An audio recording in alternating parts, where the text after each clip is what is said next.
unto the Lord. Hallelujah.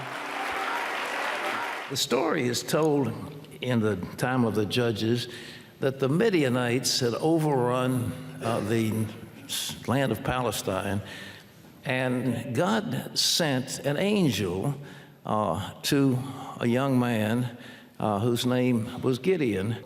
He says, here's what I'm going to do. I'm going to use you to liberate your people from the Midianites.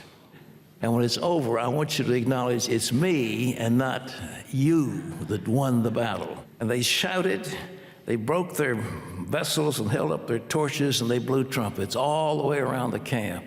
And the Bible says that when that happened, these Midianites were put into chaos, and they began to kill each other. The moral for this is God can take a small handful and bring a great victory.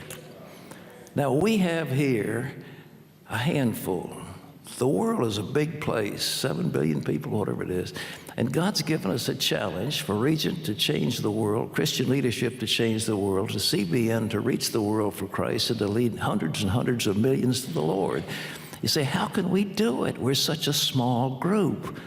Well, God is going to get the glory. And when we get through this Labor Day prayer meeting, there's one thing we ought to come out of here saying, we're going to give God the glory. God is going to get the glory.